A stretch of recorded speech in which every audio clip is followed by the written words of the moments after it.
Just 3 little letters can mean hundreds to thousands of dollars different in your payments per year. And those 3 little letters are PID, PUD, and MUD. PID, PUD, MUD. Now this can be a really confusing part about buying, and I don't see many people explaining it well. So today we're gonna break down those 3 little letters that quietly control your monthly payment. MUDs, PIDs, and special taxing districts are not scary, but they are powerful. And if you don't understand these things before you buy, they can impact your monthly payment, your long-term affordability, and your resale value later. They certainly aren't bad things, but you don't want to be blinded by anything. First, let's get a little bit of clarity. Your total property tax is made up of multiple taxing entities, not just Texas taxes. Most Central Texas homes are taxed by the city, the county, the school district, plus possibly a MUD, a PID, or another taxing entity. The more layers attached to a property, then the higher the tax rate usually is. That's why 2 homes in the same city or even very close geographic area can have 2 very different tax rates. So what is a MUD? A Municipal Utility District. A MUD is a special taxing entity that's created to pay for infrastructure. Things like roads, water, sewer, drainage systems. MUDs are extremely common in new developments, especially where the city hasn't fully extended infrastructure yet. Instead of the city paying up front, the cost is spread out over time. And of course, passed to the homeowner through higher property taxes. So let's talk about when a MUD actually makes sense.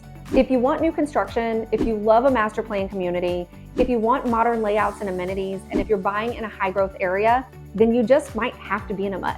You're basically financing infrastructure, so you get to enjoy it now. Now, there are some times when people should pump the brakes before purchasing in a MUD. For example, if that tax rate pushes your payment over where your comfort zone is, take a breather. Also, if the builder is going to be building for many, many years and you might need to resale, take a beat. And of course, if the builder is offering a phenomenal price and incredible incentives, but that payment still feels tight, your future buyer is going to feel the pain of that tax rate in the future. So take that into consideration before you sign on the dotted line. So let's now talk about a PID. What is a PID? It's a public improvement district. A PID is a little different. PIDs fund things like roads, landscaping, trails, entry features, and long-term maintenance. PIDs are often layered on top of other taxes and can show up as a higher tax rate or an additional annual assessment.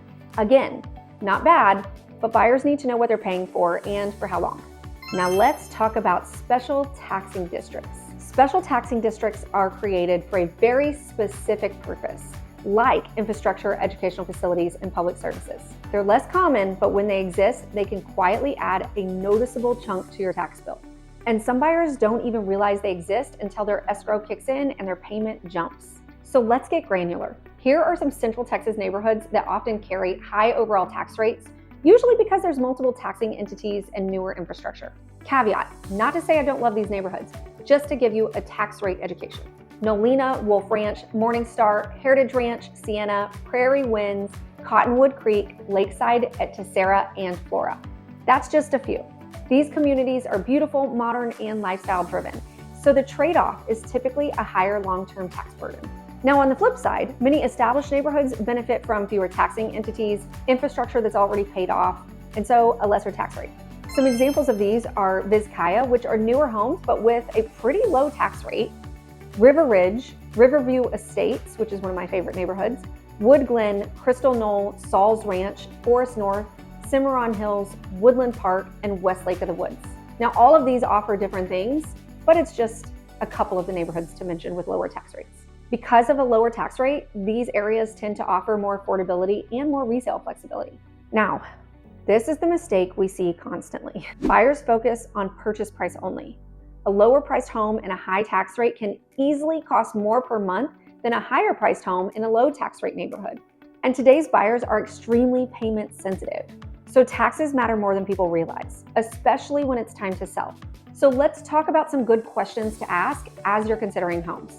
How does this tax rate impact my monthly payment? How long will this tax structure remain in place? How does this tax rate compare to nearby neighborhoods? And what does resale look like in this neighborhood? And get a CMA. There are plenty of situations where MUDs and PIDs and PUDs make sense. The key is choosing them intentionally and not accidentally. So MUDs, PIDs, and special taxing districts are just tools that support growth across Central Texas. And they can create incredible communities with modern infrastructure. They can also quietly stretch your budget if you don't know about them up front.